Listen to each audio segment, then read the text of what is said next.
all. Thank you. Get on the fucking road. Okay. Have a good day. Oh. Right. There you go. Are we on yet? No, you're on the Young Jets Oh, now. all right.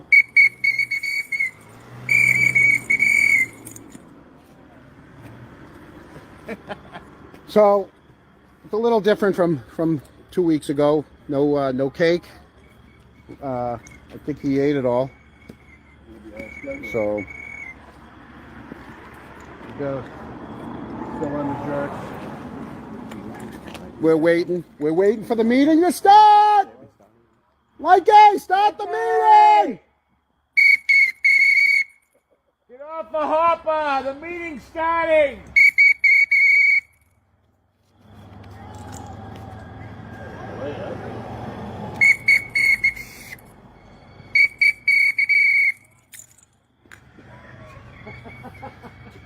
This is the fourth time now I've been at his house. 4 times I have not seen the Stoughton police come in and issue me anything yet. different feeds. Are we? Is he on yet? Nope. Still not zooming, Mikey. What's going on? Mikey, we're waiting. I thought you said the Zoom thing was doing great. You gotta hit enter.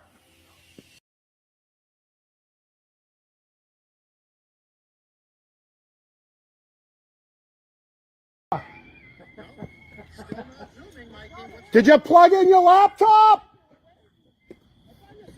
I think a delay. There's a little delay here. I'm waiting. I'm waiting on him. I wanna give you a taste of freedom. Hey!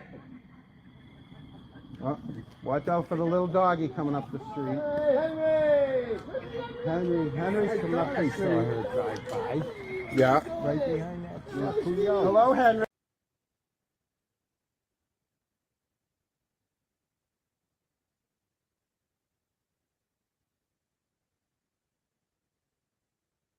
That's so weird.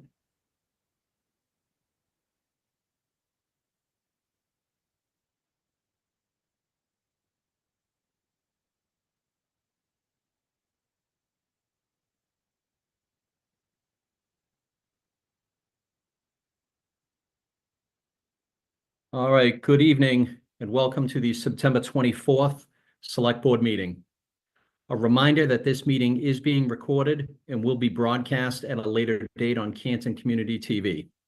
Before we start, I do want to let the public know that our Vice Chair, John McCourt, is unable to join us tonight due to a prior commitment. Before we start the meeting, I have a follow-up statement regarding the release of the findings of the independent investigation into a member of the Canton Police. So I'd like to read that before we start. The Canton Police Department and the Select Board have released the findings of an independent investigation into the conduct of a Canton police officer. The town of Canton and the Canton Police Department commissioned an independent investigation into Detective Kevin Albert's on-duty conduct during a cold case investigation in July of 2022.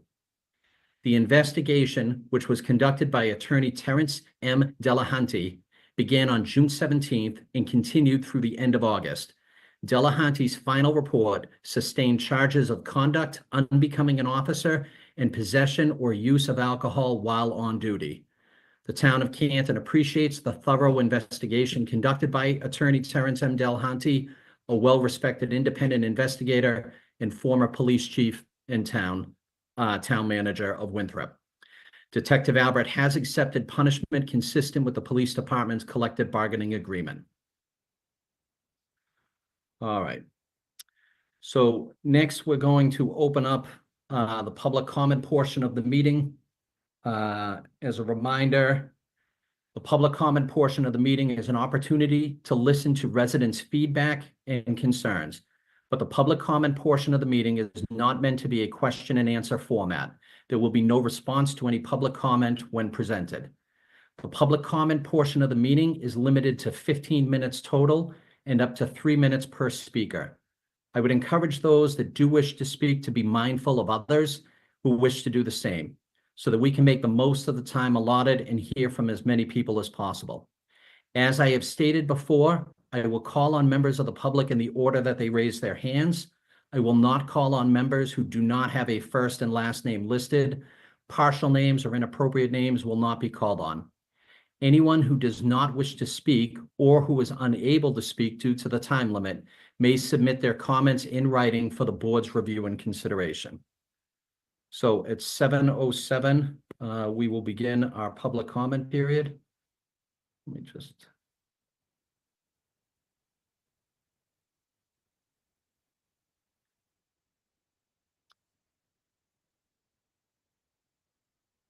And then Lewis, I don't see the participant window on my view as an option.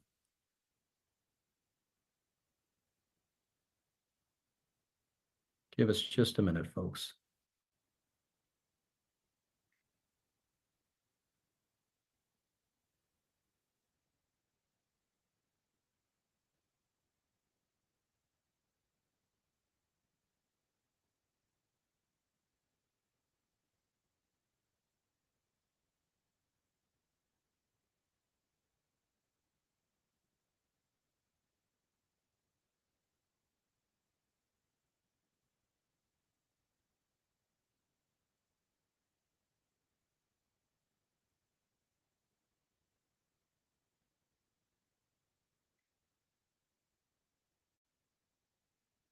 Give us just a second, folks. What we normally are used to seeing is not there, so we'll just. All right, so the first speaker we have is Steve Zabrowski. So Steve, just give us a second to unmute you.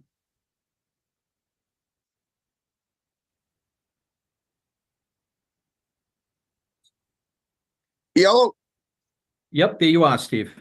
hey, listen, this is Stevie Zabrowski, first-time caller, long-time listener, and I've had it up to my eyeballs with the shenanigans in this town. Let me tell you something. That Kevin Albert guy is a real schmuck. I was reading on the worldwide internet on this amazing website called the Turtle Boy Daily News that this guy got hammered down the Cape with Chippy Proctor and left his badge and gun in the cruiser. He was more juiced up than Jill Daniels on spring break. And then he gets put under internal affairs investigation, but guess who's doing the investigating? Can you believe this? Gallagher, Lieutenant Gallagher. Like we don't pay, that guy gets paid more money than the president, for crying out loud. And we're gonna put Gallagher on the case. The same Gallagher that couldn't find no taillight all over Brian Albert's lawn on January 29th, 2022. If he can't find 45 pieces of taillight and a shoe, how's he gonna investigate this guy? And what do the receipts say? Oh, him and Chippy Proctor, they went down to the beer garden and they got a whole bunch of beers at the brewery and they had like 5 cocktails or something like that. And but he was sober. He was sober because he's got a high tolerance at level because he's McAlbert. The McAlberts have magic tolerance levels. They can drink on the job and there's no consequences for them whatsoever. How are you going to put Gallagher in charge of this investigation? This town's out of control. Let me tell you, I can't even walk by down Washington Street without getting accosted by Jim Farris. And let me tell you something. You guys need to do something about that. You need to make him clean that Prius up. It's disgusting. It smells like cigarettes up and down the street. It's a real health hazard for the whole town. And don't even get me started. I know Chicken Pipe Charlie, who's too scared to have these meetings in public because he's sitting at home drinking his extra large Dunkin' Donuts, extra cream and sugar iced coffee. He's sitting there like a coward, not saying, nodding his head, and he's pretending to be scared. And let me tell you another thing. All this witness intimidation nonsense that your police are doing, it needs to stop. Let the people protest. Let the people come down there and say, listen, you guys think, and I'll tell you, these people in front of D&E Pizza, they need to keep their hands to themselves. They're handier than Brian Higgins after 5 whiskeys and gingers. Okay, you need to stop it. The corruption in this town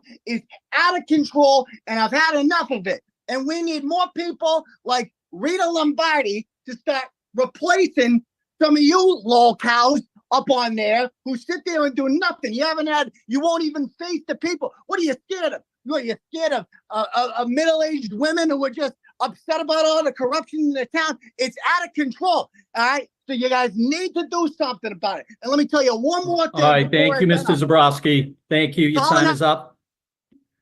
Thanks for being a long-time listener. Next, we have Brenda Sweeney. Ms. Sweeney, give us just a second to unmute you.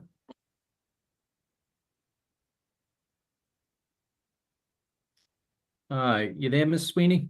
Yep, can you hear me? Yep, perfect. 2018 body on the road, 2018 drowned, 2018 car accident, 2019 suicide, 2020 suicide, 2021 Sandra Birchmore, suicide until it wasn't, 2022 Officer John O'Keefe, motor vehicle homicide until it wasn't, 2023 drowned, 2023 overdose, 9 unattended deaths since 2018 in Canton alone. For the record, my car is in excellent mechanical condition and I am not suicidal, just in case someone prefers even numbers. 34 Fairview Road. Canton PD was on the scene first in search for evidence. State police came later and claimed they found more evidence. Who stood up and said, no, we were there. That stuff wasn't there in the morning? No one. Instead, you let the state police waltz in, tap dance all over your integrity. And when they took a bow and exited stage left, you said nothing. You did nothing. You did not show us 1 ounce of integrity. Instead, you started clapping to the beat of their drum, helping them craft the narrative. And you're not free from sin, Select Board Chairman, Police Commissioner Loughran. We saw the video. She ran from the Sally Port instead of stopping the crime in progress. Now we have another officer who thinks it's okay to get drunk while carrying his badge and gun, proceeds to lose both in that drunken haze, and the only thing this town does is dock him 3 8-hour shifts. My God, what a joke doesn't come close to covering that one. What a total and utter disgrace. This Select Board are the police commissioners of this town, and you're okay with that? This board's not going to stand up and say, no, that's not okay? Seriously? We've already had 1 drunken incident in town that cost us $300,000. How many more drunken incidents out there that we don't know about?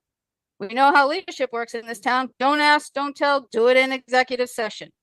You had a chance to set an example, Helena. Instead, what you effectively said to this town is, our force is a band of merry men that can do whatever they want with reckless abandon.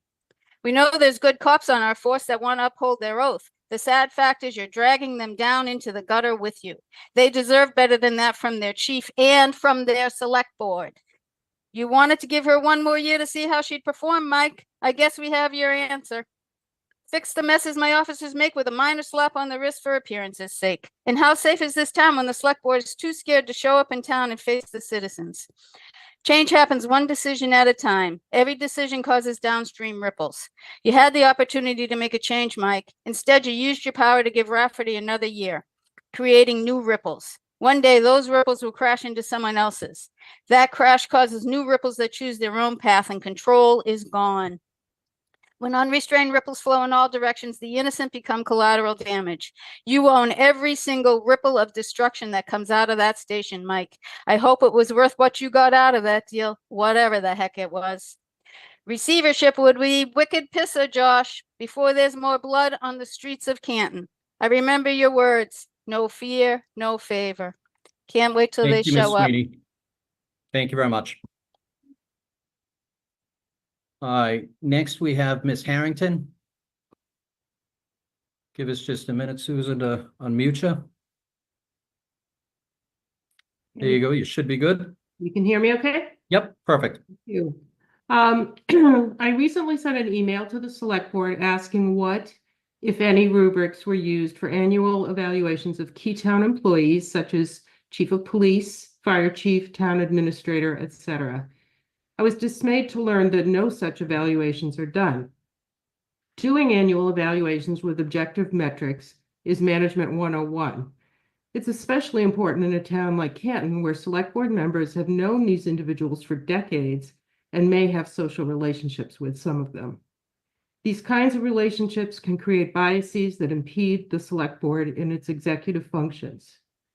Moreover, a thoughtfully conducted annual review is an opportunity to assess goals that were or were not accomplished and in the prior year and make a plan to improve in the coming year.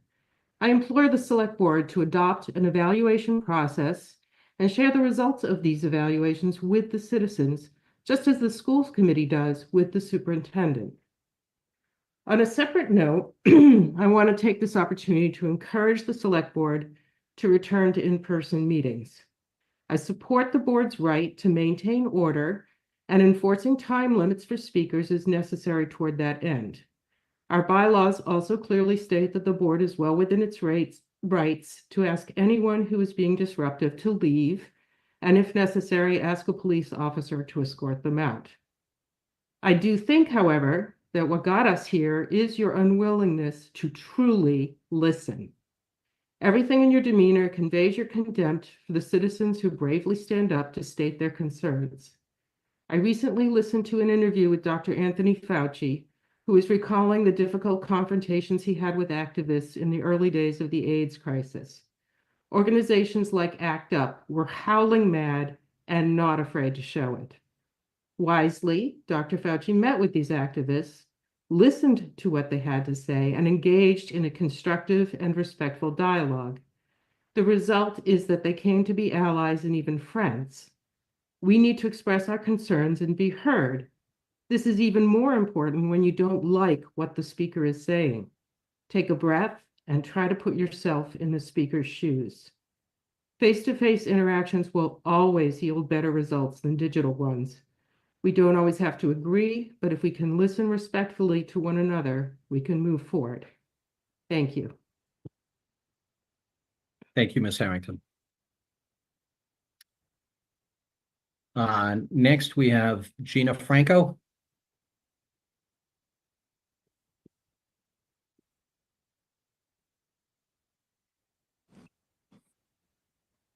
You go, Gina. You should be able to.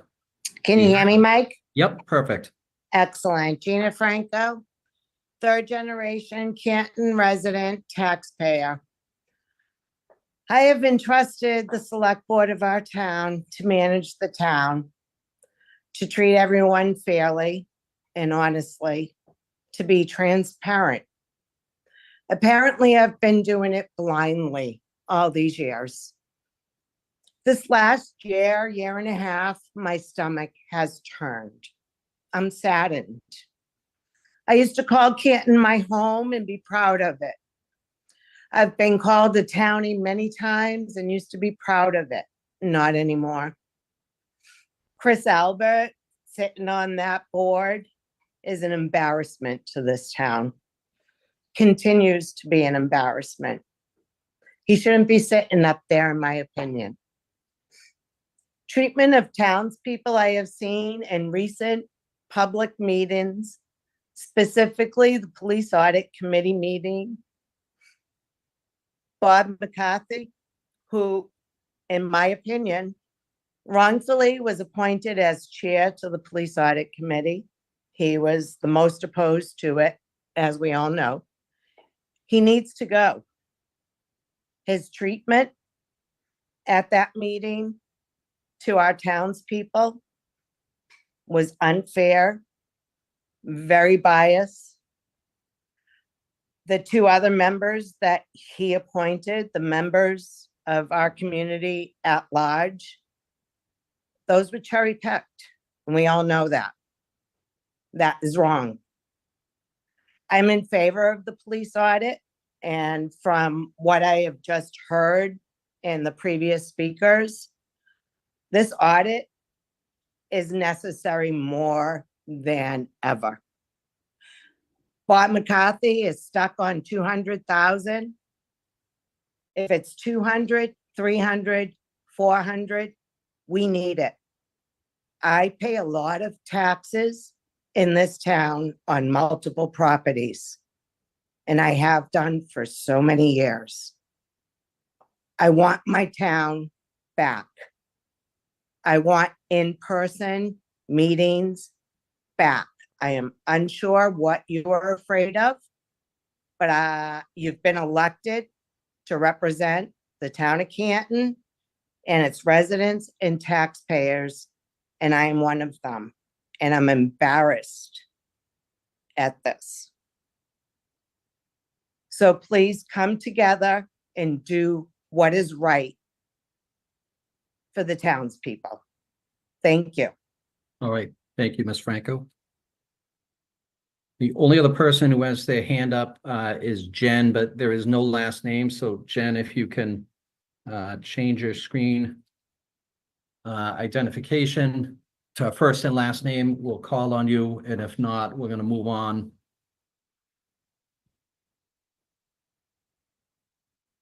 All right.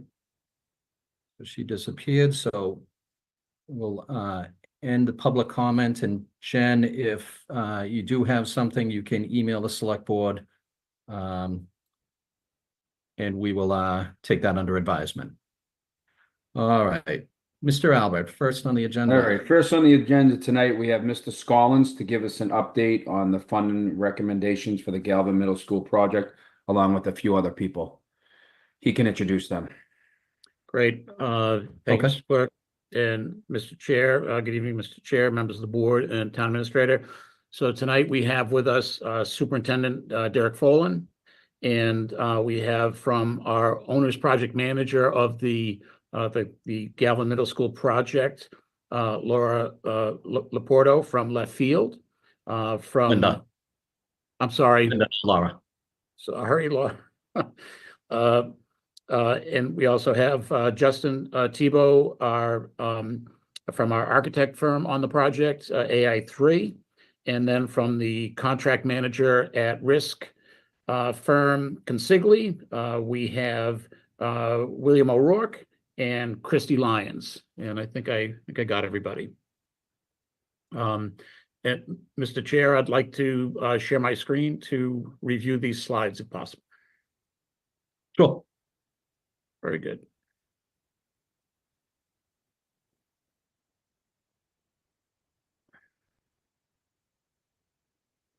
Okay.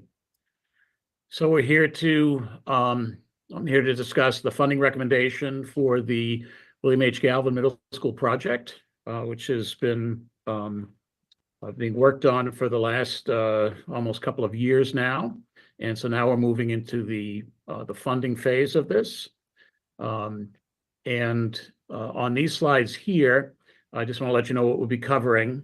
So it's you'll know when we're getting closer to the end, because there's a lot of numbers here. The total project cost, the during construction financing, the permanent financing and taxpayer impact, Norfolk County Retirement System pension assessment savings, which can be a factor in funding the project, single family value ranges and taxpayer impact, debt limit, which is a popular topic for a project of this scale. And then the last page is the annual bond payment funding components and taxpayer impacts for those who would like to see the details that support all of this. So starting with the total project cost estimate. The total project cost estimate for the GMS new construction and 5 to 8 grade configuration, including an 800-seat auditorium, turf fields with lighting, and partial geothermal for public spaces, not for the classrooms, is $241.76 million, including $11.7 million of contingency. Part of this total cost is $1.5 million in feasibility costs, which have been previously funded from free cash at town meeting, and we're receiving a 52.88% reimbursement rate, which it's good to note that that's up from, I believe, the starting rate of 47.21 or 31 due to some achievements of the project team in this project. So they bettered the initial reimbursement based on the MSBA's, Mass School Building Authority's evaluation of the town's proposal. So after the $1.5 million, we're left with $240.26 million in construction cost. And that has a net 30.618 reimbursement rate. And when the project is built, we will permanently fund the town share of $166.7 million with a recommended 30-year bond, and that's at project completion in fiscal 30. Any questions just on the opening total project cost estimate? Okay, hearing none. Go into more complex slide. I've broken it down into 3 components. This is the during construction of construction costs, financing costs, and funding of financing costs. I'm going to blow this up so I focus right in on each of the sections for better viewing. So the construction costs.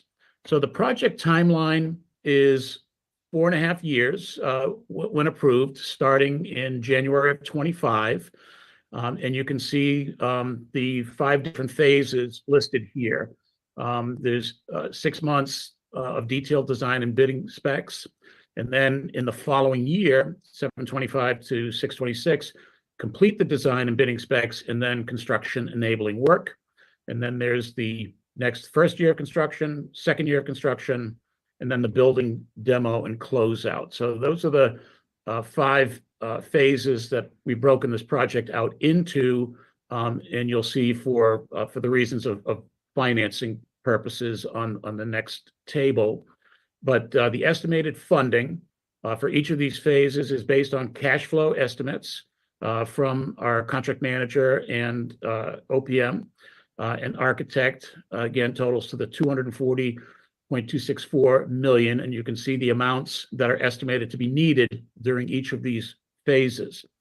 And the MSBA initial reimbursement amount percentage is estimated at 29.534%. That's less than the 30.18% max contribution from the MSBA due to a holdback that is common practice for the MSBA projects. They will hold back a portion of payments until the close of the project, where they'll complete an audit and true up, and we will get,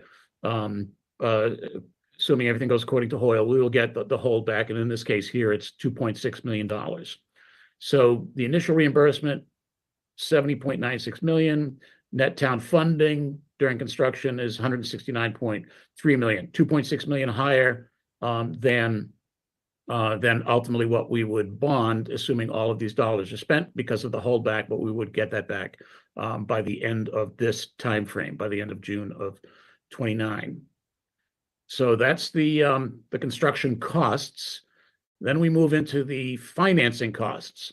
So the same phases of the project, and then the type of financing recommended for each phase are bands or bond anticipation notes, which is the traditional financing method for a multi-year project, where you borrow the amount that you need in a short time period. In this case here, initially it'd be 6 months and then 4 one-year bands. And you borrow those amounts and you just pay the interest. And then when you pay off the interest at the end of the term of each of these bands, you then take the principal amount and you add it to the next principal amount that's needed for the next phase. So that amount continues to build. In this case here, $169.3 million. And then the estimated interest costs or carrying costs associated with the financing here is about $13.65 million. That's obviously going to vary depending upon the total cost of the project, which could be less than the actual financing that we get, but this is a good proxy for that. And this is basically the cost of the project to the town during this construction phase, during this 4.5 years. Then we move on to the funding of these financing costs, these during construction financing costs. So there are multiple sources of funding that are being recommended here. First is the Capital Stabilization Fund. For the last 3 years, the town has been voting $1 million a year into the Capital Stabilization Fund. And the recommendation is that we continue to do that for the next 5 years to build up funds to pay carrying costs. And that would be $8 million. We will also have the MSBA feasibility reimbursement of about $793,000. And then we'll have interest earnings on these amounts at just under $1 million, and that's been discounted based on the expected slow decline in interest rates that we just started to see. And then recommending that we use unused tax levy capacity within the levy limit, not excluded debt, but within the levy limit of about 3.9 million in fiscal years 28 and 29. All of those funding sources combined would match our estimated carrying costs of about 3.65 million. So the takeaway here is that if we follow this plan, then there would not be any excluded debt tax levied on the taxpayers during this time frame. It would be fiscal 30, which starts in July of 29, when excluded debt tax would start, which would be about 5 years from where we are today. So the intent is to fund all of the financing costs through these methods here, not by using excluded debt tax until the permanent financing. Before I move on to the permanent financing slide, any questions on the during construction financing slide? Any questions from members of the board?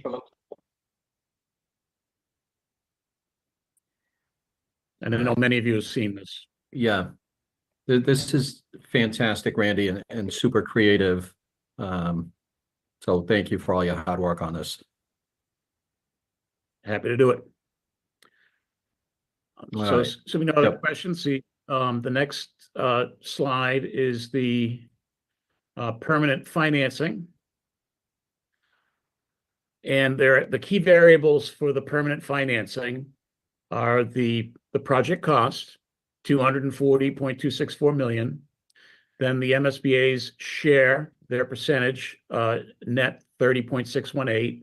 That translates into a max reimbursement amount of 73.56 million, leaving a town share of 166.7 million that we would then look to bond in fiscal 30. And the term I'm recommending is 30 years. Traditionally, we would do 20 years for a building project, but given the scale of this project, that's not really feasible for taxpayers. And so given that it's a 50-year expected life of the building, 30 years is certainly within the realm. And as a matter of fact, this year, the state has just allowed bonding for these types of projects over 40 years. I do not recommend that. That just gets very expensive. That would add another $33.3 million in interest costs over the life of the project. And so it's might sound attractive, but it's much more expensive for the community. I don't recommend that. The interest rate assumed on the long-term financing is 4%. That's a traditional assumption on capital projects. Again, we're talking about a bond offering that wouldn't be offered for 5 years. So, this is a normal assumption of interest rate on a project like this. We'll see where it lands at that point in time, but it's certainly for a 30-year bond versus a 20-year bond, I think it's more realistic. And we'll see what help we get from the Fed along the way, or the economy. And again, the intent is to issue the permanent financing in fiscal 2030, which starts in July of 29. So then, move on to the excluded debt estimated impact on the average residential tax bill, or the ARTB. So I've broken this down into 4 lines here, 4 components. So the first line to understand is the impact of existing excluded debt that the town is currently paying. So from today to fiscal 2030, excluded debt tax will drop for the average residential taxpayer by $40. And by the end of this 30-year bond, it'll drop by $87 due to the payoff of 4 existing excluded debt projects. And those would be the high school, the Hanson School addition, Bolivar Pool, and 1860 Washington Street, aka St. Gerard's. So, so we've got that working for us, is that excluded debt tax is dropping from the start. Then the first line, the second line here, if no other funding sources besides excluded debt. So just, it's all excluded debt. The estimated first year impact on the average residential taxpayer, $886 with an average of 608 over the 30 years. And that is paying the $270 million of debt service. It's the 166 million in principal, plus another 104,000 in 103,000 in interest. So that's if no other funding sources. But we do have other potential funding sources. So the third line represents adding $96 million into the mix here to fund the excluded debt, so that the taxpayers don't have to pay it out of excluded debt. So if we use unused levy capacity, the Galvin Middle School excluded debt impact on the average residential tax bill starts off at $732 in year one, and on average $365 over 30 years. So what you need to understand here is that we're currently not taxing to the levy limit. And so we do have capacity here. And we've been reserving this capacity just for this purpose, to be able to fund a large capital project like this. So taxpayers have been getting a break since fiscal 2022. So for the last 4 years, and will continue to do so based on this recommendation through 2027, and saving the taxpayers over $10 million over that time frame. But then in fiscal 28 to help start to pay the carrying costs, and then in fiscal 30 to go towards the excluded debt costs, that would reduce the impact on excluded debt down to these numbers here. And again, adding $96 million into the funding equation, leaving $174 million for excluded debt tax. And then the other option is, the other funding potential is if we use unused levy capacity and pension assessment savings, which I'll describe. The GMS excluded debt impact on the average residential tax bill starts off at $499 per average residential taxpayer, and averages out to $198 on average over the 30 years. Now, what is this pension assessment savings? So the town's pension liability, and that's through the Norfolk County Retirement System, is scheduled currently, based on the current actuarial analysis, scheduled to be fully funded by the end of fiscal 29. And we've estimated approximately $7 million in savings starting in fiscal 30. And so the result above is achieved by using about 44% or 3.1 million of the savings for the first 10 years of the excluded debt bond, and then tapering down the use of the savings to zero over 25 years. Before I move on, I was going to talk about pension assessment savings on the next slide, but before I move on, any questions about what you're seeing here? So Vandy, just, I know you said it's estimated, but if that changes, how does that impact the formula? Or are you confident that those are the numbers? Well, the unused levy capacity is a given. Yeah. So if we dedicate that unused levy capacity, that will be the impact in today's dollars. Yep. And then the pension assessment savings is based on the latest actuarial analysis from Norfolk County. They do update it. It doesn't stay static. I'm expecting it to be updated again, probably, within the next few months. And when that's done, we'll update accordingly.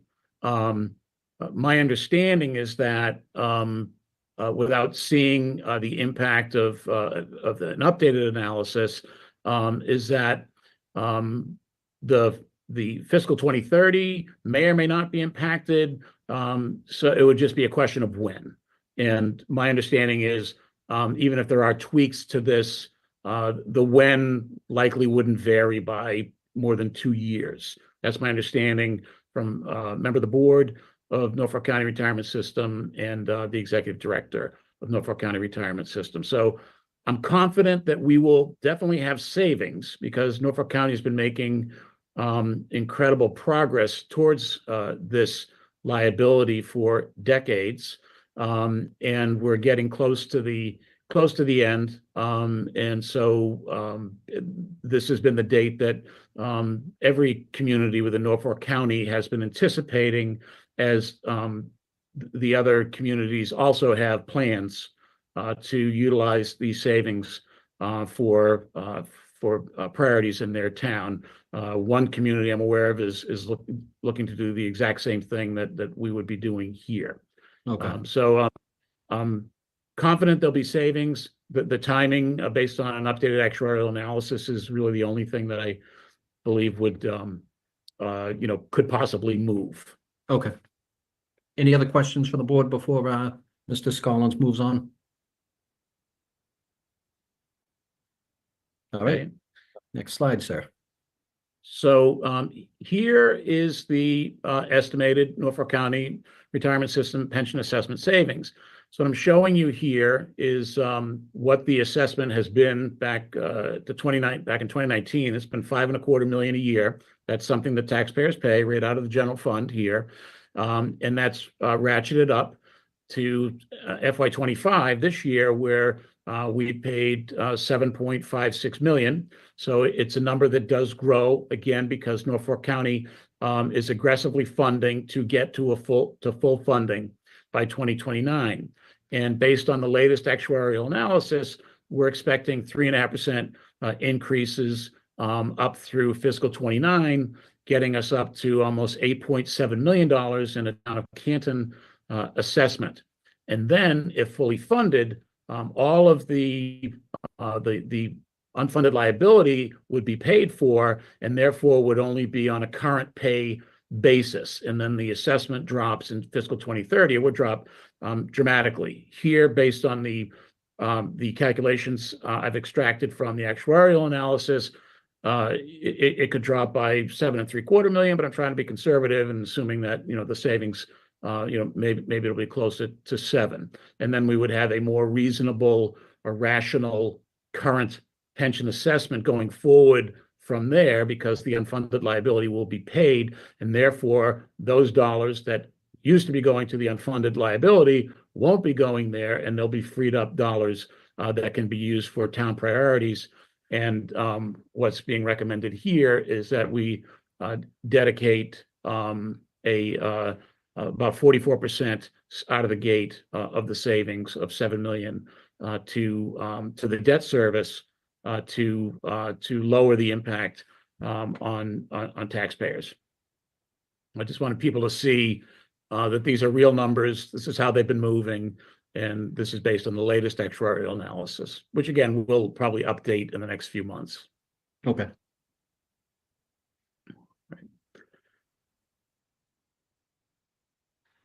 So I've given in the 2 slides ago, I gave average residential taxpayer impacts. Here I've tried to stratify the expected impacts by $100,000 ranges of single family property values.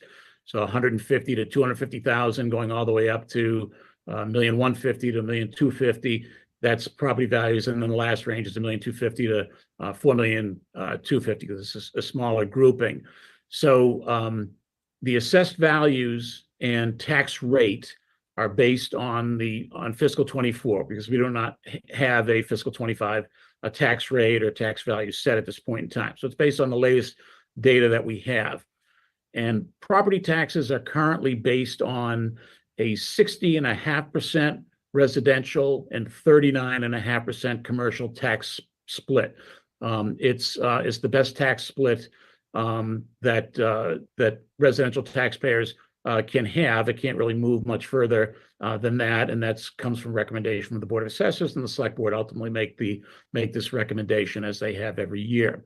So the assessed values, the tax rate, and the tax split, of course, will vary every year. And the average assessed value of all residential properties currently $725,700. So that's everything, not just the single family properties listed here, but 2-family, 3-family, scraps of land that are zoned residential, etc. So assuming a mix of excluded debt, unused levy capacity, and a portion of the estimated pension assessment savings, only about 40% or 108 million of the total GMS debt service of 270 million is estimated to be funded from excluded debt. So as you can see, we're looking to take the burden down pretty dramatically for the taxpayers for the cost of this project. Any questions on this slide? Nope, I think we're good. Okay. So next is the debt limit calculation. So Massachusetts municipalities are subject to a debt limit. We can only borrow so much, and that's based on 5% of the assessed taxable property value. And that recalibrates, the state recalibrates that and moves that every 2 years. So currently we're at 7.68 billion, and the 5% limit is 380.4 million. That's our debt limit today, versus a gross debt that the town carries all in of just over 69 million. However, within that 69 million, there is debt that is considered outside the debt limit. It does not count against the debt limit, and that's water and sewer debt. And currently the water and sewer debt totals 37.5 million. So the net debt that the town of Canton has today that is subject to the debt limit is 31.5 million. So the remaining borrowing capacity that the town has today is just under 349 million. So then below the gray line, I've made the projection that assuming this project passes in December, that would authorize 241.76 million in debt for this project. That would still leave us remaining borrowing capacity under the limit of 107 million. As you can see, that's still about 3 times what the town, or more than 3 times what the town is currently utilizing. So it's not the point is that it's not a debt limit concern, but it makes sense to point it out so people can understand why it's not a concern.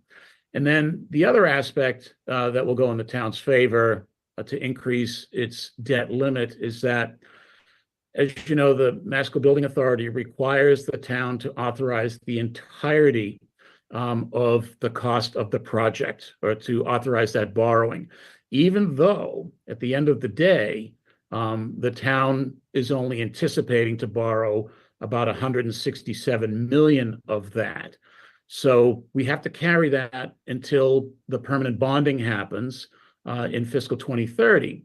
So then in fiscal 31, we would go to town meeting with our typical housekeeping article to rescind unused borrowing authorizations. And specific to this project, we would come forward and rescind approximately 75 million of unused debt authorization for this project, bringing us back up to about 182 million of capacity under the limit. So going through this calculation, I'm very comfortable that there's no compromising that's happening here in terms of the town's ability to handle any other building related significant projects. We have, as you know, we fund cash capital and regular included debt capital every year of at least $4 million, growing to $5 million. And then our amortization of existing debt pretty much keeps on par with that. So our debt number really doesn't grow our included debt number within the limit really doesn't grow, outside of this limit. We're pretty static. So there certainly, would be plenty of room within our debt capacity for any other major building project. And I'm not aware of projects of this scale in the town, projects that, that could come to fruition, this building, but meaning Memorial Hall, St. Gerard's, other buildings certainly would fall well within this, this limit. So just again, wanted folks to understand that the town would not be compromised on its borrowing capabilities because of this debt limit. Thanks, Randy, for making that point.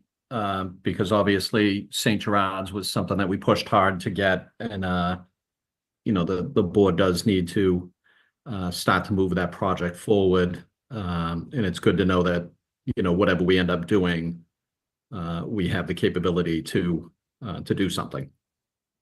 Absolutely, and we did discuss that and possibilities, and so it's clear that that whatever the designs are for that project or other projects are certainly doable within the town's debt capacities. Great. The last slide I have, I apologize, a bit of an eye chart, but this is available for anybody to see and inspect. And basically, it takes everything that I've discussed and puts it onto one page. So every year for the excluded debt, borrowing, all 30 years, when it starts, fiscal 30, when it would end, 2049, the amount borrowed, 166.7, and then the term, 30 years, and how that principal is amortized every year. We amortize principal evenly, so 5.55 million per year, and then what the annual interest cost would be at 4%. And then that totals to the annual debt service, starting out at 12.2 million, and at 30 years, it's about 5.77. And then I load in the funding options to pay this debt service. So I start with the unused levy capacity, starts off at over 2 million, and that grows by 3% a year to 4.77 million. So that totals over 96 million, or 36% of the total 270 million, which is 166.7 in principal and 103 million in interest. So unused levy capacity can defray more than a third of that. And then the pension assessment assumption phasing in at just under 3.1 million, and tapering that down over the 25 years. Again, because I'm sure there'll be other designs on those funds, other priorities within the town. But that still contributes about 34% of the total estimated debt service, or 66 million, leaving the amount to be funded from excluded debt of about 107.6 million, or only 40% of the grand total of the debt service. Then it moves into the actual tax impact, the split between residential and commercial, that's 60.47% versus 39.5%, and how that impacts the levy in year one. And then the impact on the average residential tax rate based on the current average residential property value of 725.7 million. That totals 74 cents per thousand, which rolls up to $539 for the average tax bill. But then when you include the excluded debt that we're paying off, by the time we get to 2030, our excluded debt will already be down $40 from where it is today on the average residential tax bill. And so that gets you down to $499. And then you can see how that averages at the bottom, $198 per year. And it really starts to drop nicely in this analysis after 5 years, and again after another 5 years, you start stepping down pretty significantly. And again, we're talking about an excluded debt bond that would not be issued for 5 years. So there are some upsides which don't try to incorporated in here, meaning there will be more taxable property in the town. So there'll be a larger pie, and the burden will be split, further within residential. But this is in today's dollars, in today's tax scenario, this is what it would look like. But I expect, based on how these numbers move, that our results should be a little better than this. And that concludes the slides. Well past the 20 minutes, I might add. I'm sorry. So any questions for Mr. Scollins? I have a comment. Thank you, Randy, for the masterclass in finance for municipalities. Thank you. I love it. It's I love the numbers. Yeah. So, Mr. Folan, is there a link for residents to go to where they can, I don't want to say learn about the project, but to see some of the stuff that, Randy just presented? Mr. Chair, we have a link on our district school website that can bring you to everything regarding the Galvin Middle School project. It is our very first link. It's been up there for quite a bit of time, and it can bring you to a website that will have all of our recordings from our school business, school building committee, but then also some of the renderings, just an overview of the project, some frequently asked questions. Once this recording is up from Canton Cable, we'll put this up as well, and we'll make it available to everything. We realize that this project is incredible. We're proud of it. It's going to be transformational for the town and state of the art. We invested a lot of time listening to the community, and it hits really all the priorities of the community, but we also know it's a big investment. So it's important that we make it very transparent around what some of the funding options here are. And Mr. Scollins, thank you as well. I couldn't agree more. That was a masterclass, and looking at different levers and creativity to mitigate the impact on taxpayers and being very thoughtful about the process. So we have a great website, and again, the best way to go to it is go right to our district website, Canton schools, public schools. Okay. And on the website, is there an email if somebody has a question that, might go to a host of people, or does it just, like, if somebody has a question, they go on, and maybe it's a question for Randy, or maybe it's a question for yourself, how does that get routed so that people are educated going into a special town meeting? Yeah, at this point in time, I'll share everyone my email, phone.d@cantonam.org, and I can disperse it with the team. Okay. We're joined here by Left Field and AI3 and Consigli. I can route something to Mr. Scollins as well. But, really just reaching out. I'm the chair of the school building committee and then superintendent as well. So I'm happy to field all questions and direct them to the team member that's most appropriate. Okay.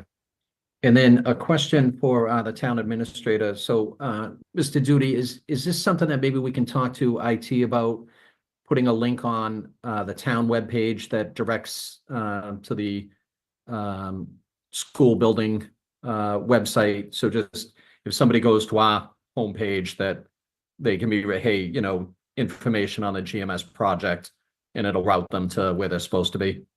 I can certainly talk to Mr. Jutras about that, and it's based on my experience, it's well in his capability to do something like that. So it was rhetorical, because I know we can do it. All right. Any other questions from members of the board? All right. Superintendent Folan and Finance Director Scollins, I appreciate all the work. Everybody joining the meeting as well. Thank you very much for being on call in case we had questions, but you guys are well prepared for this. Great. Thank you for your patience. All right. Thank you, guys. Thank you. Thanks, Randy. Thanks, guys. All right. Next on the agenda, Mr. Albert. All right, next on the agenda is the Affordable Housing Trust request for support from the Select Board for CPA application for funds to fund the Trust's Housing Production Fund. Kevin Shea is here to speak on this item. Good evening, Mr. Shea. Can you hear me, Mr. Chairman? Yep, perfectly. Thanks.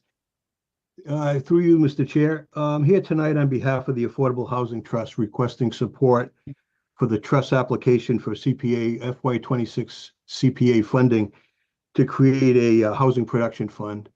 A housing production fund would be a vehicle where we would give financial incentives to developers to produce more affordable housing within the town. The two requirements, one would be that the units would have to be in perpetuity deed restricted, and they would have to be eligible to be contained on the town subsidized housing agreement. So those are the two basic agreements that these would follow.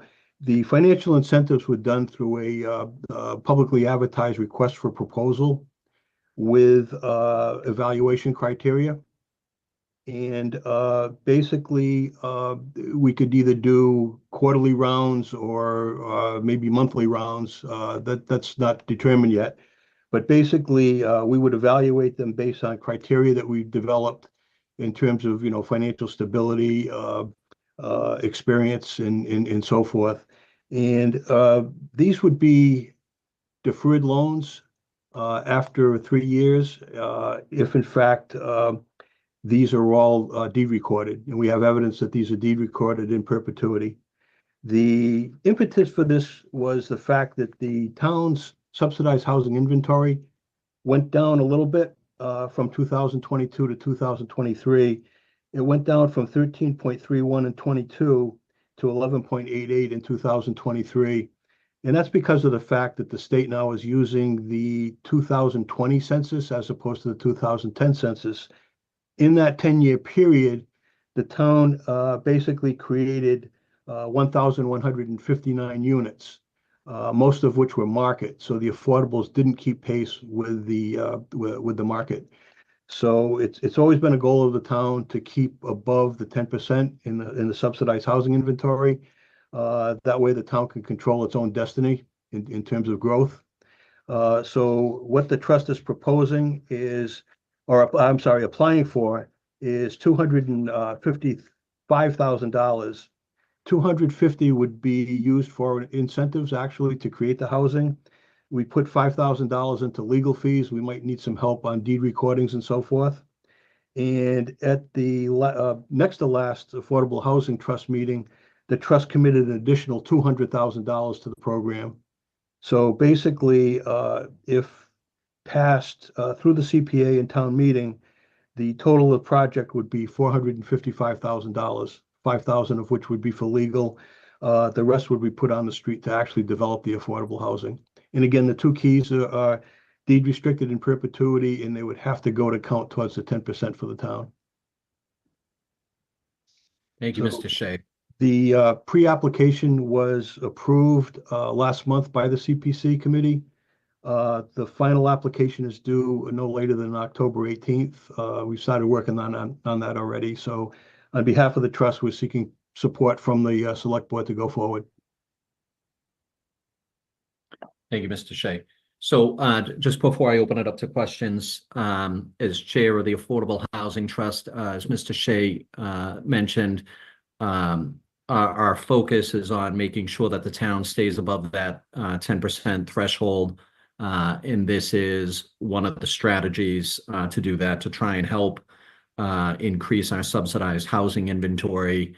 And so that's why the Affordable Housing Trust unanimously supported this request. So Mr. Shea is here asking that the select board support that request as well. And I am asking the select board to support this. Any questions from the board? Yep, Mr. Conley. Thank you, Mr. Chairman. Through you or to Mr. Shea. I'm concerned about the units that are coming offline, Stagecoach, Blue Hills Village. When we had acquired the condominium and sold it, that money was going to go to try to go back to those developments and make them in perpetuity. is where do we stand in that? And because we cannot get below the 10%, we fought like heck to get to the 10%, and we cannot go below that. I don't want to build more units. I do want to build more units for affordable housing. I take that back. But my number one goal, and I thought it was all along, to keep the ones that are going to come offline and get them back online. So do you know where we stand with that, Mr. Shea or Mr. Lochran? And this, if I, part two of the question, this will be controlled by that Affordable Housing Trust that was put together. Is that correct? Yes. Yes. Okay, thank you, sir. That's a good point, Mr. Conley. We have basically three projects, Lamplighter, Canton Village, and I believe Pequot Village, for a total of 296 units. They're what they call expiring use. Most of the ones in town are in perpetuity. These aren't, and they have an expiring use. They're down the road a few years. So one of the things we're trying to do is contact all the current owners to see where they stand on that. But in the meantime, to put this program in place to catch up a little before we get to that point. And this was discussed at the last trust meeting, or concern at the last trust meeting also. And I'm in the process of trying to get to all of the different owners just to basically see where they're at. And as I mentioned at the last trust meeting, we had a similar situation. One project I could think of when I was down in the town of Barnstable, where it was an expiring use. And what we did was we put the developer in contact with a couple of the financing sources, HUD being one of them, the state the other. And what they did was they extended the term of the loan and gave them a more favorable term as an incentive, and that worked out. So we could also act as a broker to kind of broker that. Those three that you mentioned are probably, I think the nearest one is maybe 3 years, but it'll come up quick. 2028, I think. Yeah. Yeah. But that is a concern. That's something in addition to this fund that we'd be working on to make sure those 296 units stay put. Okay, thank you, Mr. Shea. And I would just say once again, I want to make sure that we can't afford to lose 296 units. We can't afford to lose 2 units. So you said we've gone down units. We've gone to 11, down to 11%, and that scares me. And we want to make sure that we are above the 10%, or we could be in for a rude awakening. And I don't want that. We don't want to keep going forward and have the try and get those units. Have you met with any of the developments, and then were you involved with this in Barnstable, or you just heard about it or talked to the people down in Barnstable? No, I was working for the town at the time. Okay, and the developers, because it's guaranteed money, they're going to get paid if it's correct. Yeah. Am I right in saying that? Yeah, it was in their best interest, and they get more favorable rates would help. Yeah, and okay. we could act as a broker for that to find out where the funding sources are to help them. So you're not going to go anywhere, correct? No. You've already been down this road, right? Yes. Okay, so you said it live today, right? Thank you. Thank you. I think I've had enough of this. What do you think, Rita? Any other questions? Oh, I'm done. Yeah, we've had enough. I'm done. Let me drop off. Yeah, I've had enough. Nothing else is going to happen good there tonight, right? No, Nothing exciting. It's just, I can't even look at Randy Scollins. I mean, he's just, can't even look at him. Yeah, it was funny how they trot out Randy Scollins to overwhelm everyone with numbers, just tons of numbers, just throw numbers after number after number, and never even kind of acknowledged that he just got kicked out of a meeting. He's the one of the top town employees. He's the finance director. Yeah. He gets kicked out of a meeting on television last night on there. Well, he got kicked. Yeah, he got kicked out. He was there. Randy was there for one purpose and one purpose only. And that was to make sure that Bob got through that list, and it was 3-2 all night. That's why Randy was there. I had emailed Bob. I've been emailing Bob ever since the audit that it went out for RFP. And I've been asking him on a weekly basis, can I get a list of people that have inquired? And I'm doing my own research. Even though I'm not on the committee, I'm doing my research of these firms so that I can have a good understanding of who they are. And so last week, he said something, people had questions, there were questions that came in, and then there was a letter from Sturm. And so I reached out to him and I said, can we get these in advance of the meeting so that we can be prepared to discuss? Well, he doesn't want any input from us. And Bob makes that clear, at every meeting. And so he came back, and you will only be able to speak during public comments, and boom, right in my face with the email. And I said, well, Bob, a collaborative approach, people in the audience might be able to contribute and help advance the discussion. Comes back, boom, in my face. You're only going to be able to speak during public comments. So I knew going into that meeting that we were not going to get Bob to collaborate, because that's just not who he is. And so I sat there and I tried to keep my mouth quiet. And after maybe a half an hour, I just couldn't take it anymore. Watching Dave, especially Dave and Kathleen, get abused by this man who is supposed to lead this committee. And I have Randy Scollins sitting 3 seats away from me, gleefully sitting 3 seats away from me. And there's something wrong mentally with that man, even though he presents himself like he knows numbers and whatnot. And so Randy shouted from the audience, which is a big no-no. And he shouted from the audience because Bob wouldn't let us take the mic. Not that Randy even got off his ass to go to the mic. He did not. And Randy starts shouting from the audience. No consequences. Bob didn't even say, Mr. Scollins, please. No, nothing. He just let Randy go, like he always lets the men go. And then when I did exactly what Randy did and responded from my seat, I get kicked out.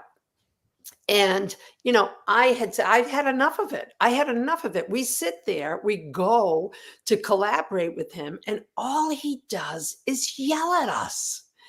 And it's abusive. And that's why I spoke from my seat. I couldn't take it anymore. I'm sitting there watching Dave, who is professional, who is articulating very clearly, in a professional manner, knows Robert's rules. And you have Bob, who has no business being on a committee, and Bob is chairing the Galvin Middle School, that $250 million project that Randy was just talking. Bob's the head of that project. Bob and Randy. God help us. God help us. They're certainly not instilling confidence in the bigger projects with the behavior on this police audit. That's for sure. No. And we're working on a complaint letter. We're working on a complaint. I got my little dog here. It's okay. We're working. I love it. I love Stop. She likes to take a shower. She likes the water? I love my dog. She's Is good. it a boy or girl? It's a girl. Well, I got 3. You got 3. I used to have 4. I appreciate that. 3 dogs. Oh, 3's too many. 3's too many. But Yeah, it's I not have the 1 first time now. I've had It's 3. perfect. Yeah. I love them. But sometimes they're like, 2 little Yorkies and a Jack Russell. Oh So, boy, Jack Russell too. Yeah. Oh, I love them. I love them all. They all have their own personality. They sure do. Jack Russells especially. Oh. Yeah. So, these guys are, we see it. Everybody's hard. So what we're doing, I'm preparing a letter, and I'm going to post it on Facebook. I'll post it on the Justice page. I'll post it in Canton Community Voices and everywhere. And if people can just download this letter and send off a complaint, we are going to complain to the Inspector General. And also, there's 2 places that we're going. One, and because, he violated open meeting laws, and it's sexist. The women get reprimanded. Tara, spoke out, and they didn't even spell Sandra Birchmore's name correctly. Yeah, they're calling us Sarah. And they didn't even care. No respect for a murdered 23-year-old pregnant woman, allegedly murdered by her married boyfriend, Matthew Farwell. And I don't think allegedly, look, we got videotape, we've got the receipts. We just have to go through a court. It's pretty clear that Sandra, what am I supposed to say? Unalive on these shows? People say unalive. She was heavily abused as a child. She Police was officers used, passed around. Yeah. She trusted them. She was looking for leadership. She was looking for someone to mentor her. And these are the people that took her. And I wonder how many other victims are out there. I wonder how many other victims are out there. And there are more victims. I've heard there are more victims. And can we call him a groomer instead of the boyfriend? Yeah, he's a groomer. He's a groomer. It's all in text. He's a groomer, and he wasn't the only one. And I saw today that his brother is now decertified on post. That's William Farwell. And I hope that they bring these despicable human beings to swift justice. So, but, back to the audit meeting. This is no surprise. We advocated for the audit last November under very hostile conditions. They did not want it. They forced us to have a 3-to-2 ratio on the committee. The lawyer for the town and the lawyer for the town and Randy Scollins told Kathleen Howley that it would be illegal if they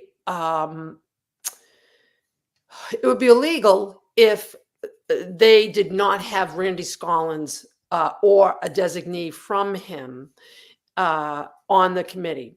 And meanwhile, every project, every committee that this town has, the moderator is the one who picks the committee members. But in this case, they insisted that it would be illegal unless Randy did it. And so Randy appointed Bob, who we all know was the most vocal opponent of the audit. That's like saying, hey, we're going to the Super Bowl, but we're going to take somebody who hates football to coach the team. It makes no sense. And then he went and did Muse and Jack Kelly.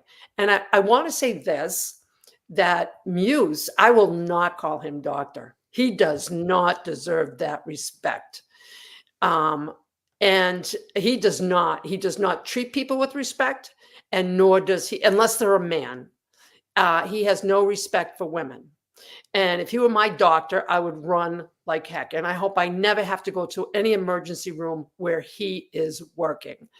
I will say this, that Jack Kelly, although we feel he is conflicted, because he worked for the Mass State Police and, a long time ago, whatever it was. I will say this, that my observation, my interactions with Jack, and, he is at least professional and respectful. And, I would say that too. There was a moment at the audit meeting when they took that break. Yeah. Right before they cut the camera. I wish they did not. Why did they have to cut the camera? Canton Community Television needs to not listen to whoever told them to cut the camera. That camera should have stayed on. I think it's, you could tell he was moving to talk. To do it. Yeah. Yeah. I mean, you could see that he stopped and he looked at David and he stood there and you could see he was almost trying to approach David. He was. Jack, I think, is collaborative. Regardless of what conflicts he has, at least he's up there being a respectable human being and acting professional. And so what happened was Muse had this bright idea, let's take a break, right? Muse has no clue about Robert's rules and just talks whenever he wants and does whatever he wants. And he says, let's take a break. And Bob wasn't cluing in Muse was trying to get him into the hallway. And so Muse gets him into the hallway and Randy goes right out with him. So the three Yeah, I of them, noticed that, all three of them. yep. And Which the is three of them, a violation of open meeting law. absolutely. And they don't care. They don't care. I So don't the even three of them- think Buse even is aware. Like, that's a funny thing. Like, he's not. He's it's not. like, dude, you're a doctor and you're Right. in this public forum that's recorded, thousands of people watching you, Yes. and you're unaware that you're probably breaking the law on Right. camera. He's not that bright of a man. And I've been kind and I'm not kind anymore. He's not that bright of a man. David was aware. David called it right away. But like, I was calling it, I think myself and one person in the chat that night were calling it right away. That's Yeah. open meeting. And David was right there. David caught it. David's very intelligent. David is very intelligent. We are very lucky to have David and Kathleen up there. And, and people come like myself because we want to contribute to the process because we've never done this before. And what Bob does by shutting everybody down is he makes it worse because people who could contribute to the conversation and help move the meeting along, even though they're trying to sabotage it. I mean, he doesn't want that. But, back to the Muse. So they go out in the hall, right? They're not out there 2 minutes. And what Muse said was, listen, we've discussed this. We know it's 3-2 because they did discuss it. And yes, he did meet. He knows Randy Scollins. Don't lie to us, Muse. You know Randy Scollins. And he goes out in the hall and but they weren't out there long enough for him to, just to say, hey, it's 3-2. Let's just shut them down. And so Bob comes back in and says, well, it's going to be 3-2. Why don't we just call it right here? Which is, again, another violation of Robert's rules. You're supposed to go through all the agenda items and you're supposed to let the audience speak. But he decided, no, we're not going to let the audience speak. He just does what he wants. And that's what they did. So Randy is yelling from his seat. So when I spoke from my seat, I'm getting kicked out of the room. So I said, no.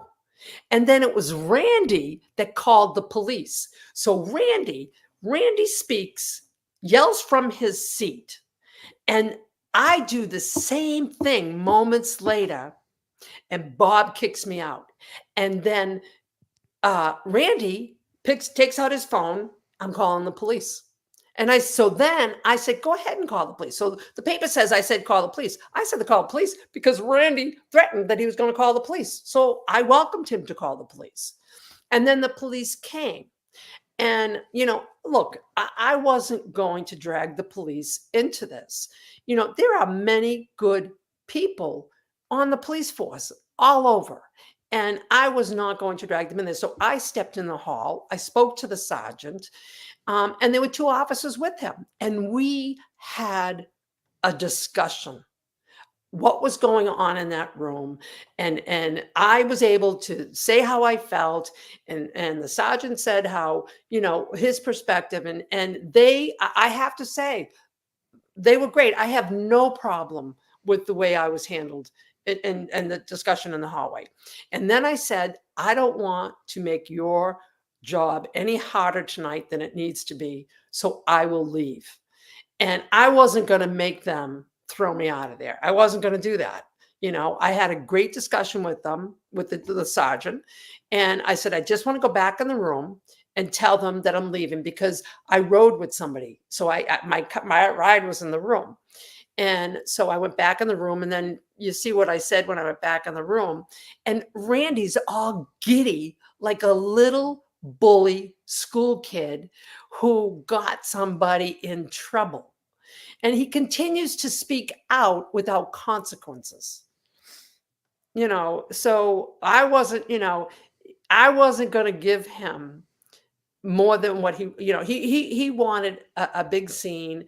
And, I couldn't believe that the director of procurement, a public official in this town, hired by this town, had the audacity to call the police for doing something that he did himself to have me ejected, a taxpayer, from the meeting. That's outrageous. And Randy, I got news for you. Those letters are coming. Those letters are coming. We're going to be sending in complaints. And by the way, Randy, we're going to find out about your past because we know you have a past with sexual harassment of women. We know you do because that's women allege that you did that. And you had to leave Foxborough mutually. You had to leave Foxborough. So we know that you are a despicable human being. And we are going to get the women to come out and tell us. So there you go, Randy. And Bob, you had your chance. You blew it. Yeah, Bob was out of control from moment go. He just, I replayed it last night in its, the entirety because we missed some of the beginning with our stream when we were airing that. And replaying it is like the first interaction. He just started screaming at David for no reason. Like, why is this guy screaming right now? Why? Yeah. And it really scary. Like at times it's just like, yeah. Yeah. And so the reason somebody does that is because they're insecure. And what he's trying to do is take David down to his level. David will never go to his level. Bob will never, ever be a David Clow, ever. He doesn't have it in him. And Dave held his own, but here you are on a team and I'm sitting there and I'm watching my team get abused. And David did good. I mean, he did a great job. He addressed everything. When Muse, in his infinite wisdom, said something about, the DNA, and if there was juice, that they could tell the difference between the animal juice and the DNA. And David come back, oh, they couldn't tell the difference between a human hair and a dog hair and another hair. I mean, he was great. And, Randy and Bob have to go. They got to go. They got to go. And Bob is on that Galvin Middle School. I cannot imagine that man negotiating with anybody. Cannot.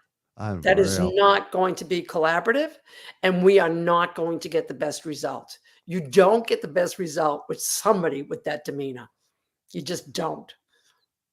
The best moment I felt like David hit his total a high point I keep saying last night because I watched the whole thing. I know it was Thursday. Thursday. The high point of the audit, his moment was when he came back with removing Randy.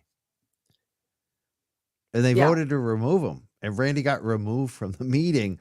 Who was the third vote? Because I didn't even who was what it? happened was, so Dave is brilliant. So Dave realizes, hey, what's going on here? The women are getting tossed, but Randy, who knows better, who's hired by the town, is able to sit here and flagrantly just, violate the rules and get away with it. So Dave said, hey, you just threw out Rita and now Randy gets to stay. I motion to vote to have Randy leave the meeting. And so Kathleen seconded. And so they voted and it was 3-2. So when it was 3-2, Dave called out discrimination against women. So then Muse knew he didn't want to be in that category. So Muse says, put it back up on the table and let's vote on it again. And it's disappointing that Jack Kelly did not go with the yes vote because that would have been fair. He didn't. And so that's disappointing. Jack, you can do better. But Muse shifted to yes to eject Randy. But then Muse, instead of ejecting him because it was fair, Muse says, well, just to keep the meeting going. So it still was bias against women. He just wanted to keep the meeting going, not because it was fair. And I was outside when Randy left and I had no idea he got kicked out. And he walked right past me. And if I knew he got kicked out, boy, I would have been laughing. And then somebody else got kicked out. Greg Murphy got kicked out and he's really great. So, it was just, you know, these guys are not going to get away with what they're doing. They're not.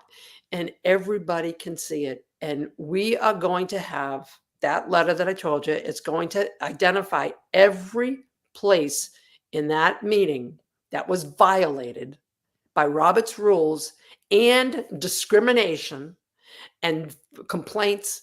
I'm asking everybody, as soon as I post this, it won't be till tomorrow, but please get the emails out, just copy, boom, and send it, so that we can get the complaints going on these guys, because it's unacceptable. It's enough already. I'm done with Randy Scollins. Yeah, that was just. I'm done. Yeah. Yeah, he's Gotta messing go. with the wrong woman. I'm telling you that right now. And I'm not threatening anybody, but homie, don't play that game, Randy. Homie, don't play that game. You sit there, you laugh, you giggle like a middle school bully. And, you know, and I'm not playing that game. So I'm just not. And neither are other people. We are tired of Randy Scollins, who left Foxborough just a few years ago, a parting of the ways, because Foxborough knew what a liability that man was. And now what do? We hire him. And now we bring that, like, we don't have enough liabilities in this town. We don't have enough litigation that's either here or coming down the pike. We have to hire somebody like Randy Scollins, who there's several legal issues against him in Foxborough. So we have to take on that disgrace in our town. I mean, I don't know what our leaders are thinking, and clearly they're not. You know, they just let it go, and you know, anything goes, and it's just not right. They put us in jeopardy. I love these comments that come in. I know. Look at that. How Love can we get this Rita, man but removed? but I have to ask, why does Mike look paralyzed or measured? What does that even mean? You mean Mike? I think they mean Mike Lofgren. No, I think Mike, she's talking about me. is she talking about you? I don't know. I think so. Oh, I don't know. I don't know. Well, Mike Lofgren, you know, I don't know if people heard him tonight, but when he was having trouble, he spoke to Lewis. Lewis is the IT guy. So now that they've moved these meetings to Zoom, we got an IT guy working overtime, likely, you know, so that they can make sure that they know how to use Zoom. You know, just crack up the money. Just keep cranking it up. Overtime. Yep. Yep. It was just, you know, it's just too much. And you know, what happens with Bob, what we notice with Bob, is that he comes into the meeting and it's almost like his defenses are way up high. And because he knows he's scared, he's gonna encounter, you know, opposition, or he's going to encounter people that are going to ask him intelligent questions, and he doesn't want to answer them. So his response to that is to beat us, you know, beat us down verbally. And then after Bob has beat people down, then all of a sudden it's like a tranquilizer comes over, and then he gets a little calm, and then he ramps back up again. It's just, you know, all they had to do was let us speak and work collaboratively and let us go to the mic. And by shutting us down, both in the select board meeting with the Zoom and both in the audit meeting, they make it worse, and they can't even get out of their way. And it's such disrespect for women. And I'm going to tell you something, you know, I don't, you know, women, what Bob and Randy and Muse, I'm throwing Muse in there, they're angry, white, old men. And they don't know what to do with intelligent women, because they may not have worked with intelligent women, and they are terrified of intelligent women. And that is why they try to shut us down. And that's their insecurity. That's on them. And, you know, it's not right. It's not right. And, you know, women have come too far in this country to have somebody like Bob and Randy and Muse disrespect us like that. It's too much.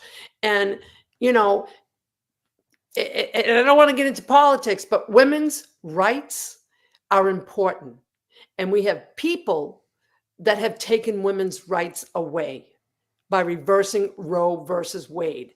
And when we look at Bob and Randy and Muse, we see the mentality of the people that are making those kinds of decisions.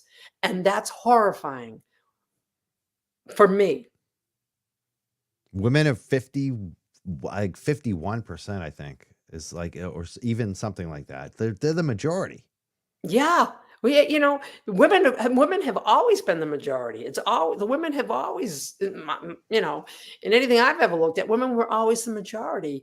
And look, it doesn't matter, man, woman, it doesn't matter who's the best person for the job. You know, that's what matters.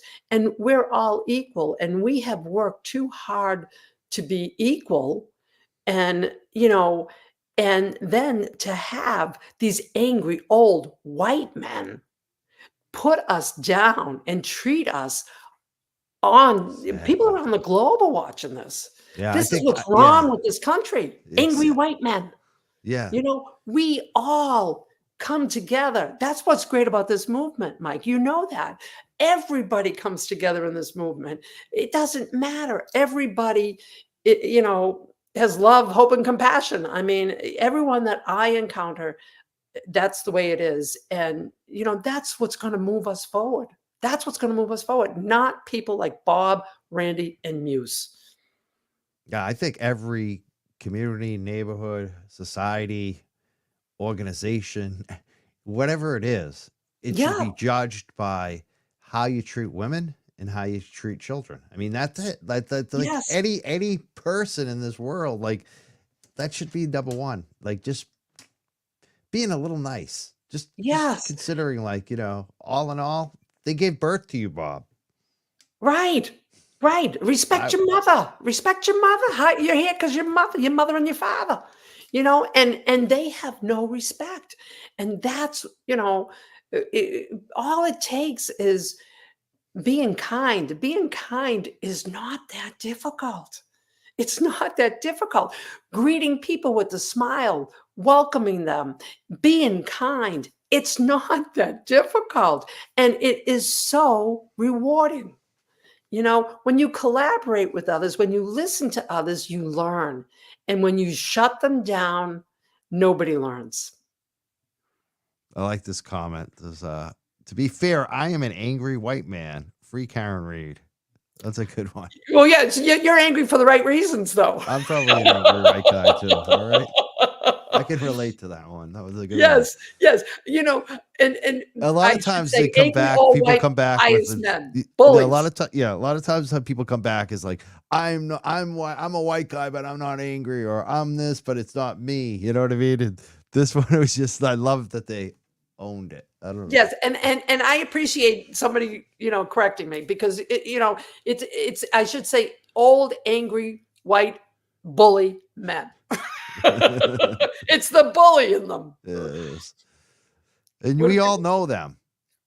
It's not, you know, it doesn't mean it's everybody's like that, but we all know them, right? Yes.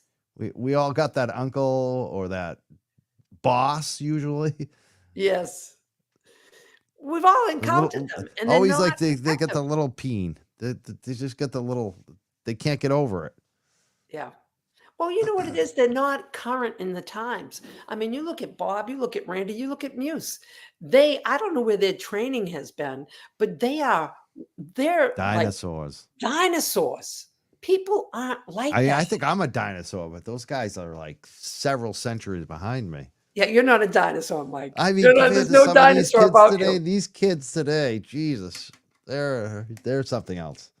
Yeah, I love but the kids you know, too. it's just about what's in your heart, really. You know, I mean, you know, and learning and being kind to people. It's not that hard. Just try to be right. Let's see some of these things. Like this one. Just acknowledge. I like this. Like I said, this comment, I really like it because they're acknowledging it. Yeah. How about Bob just acknowledging that he's a dick? Yeah. I mean, is it that hard? I know I've been a dick at times and I've acknowledged it. Like it's not that hard actually. When you do that, it's kind of like, oh, okay, Yeah. people can And- get over it because you Right. acknowledge it.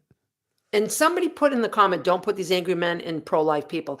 And I'm not, and I don't mean to put them with pro-life. Look, people have a right to how they feel. Everybody has a right to how they feel, but nobody has a right to push their religion on me. Exactly. And That's the point too. That's the point. I could be personally pro-life, but about freedom. Right. Like that's where I think, like, especially as a guy too, I don't think any men should be taking anything away from women in No. their decision. Like it's And just what- like that's And what bottom people line. don't realize is it's not just a woman issue. It's a man issue. It's a family issue. True, People true. think abortion is just, I don't want the baby. That's not it at all.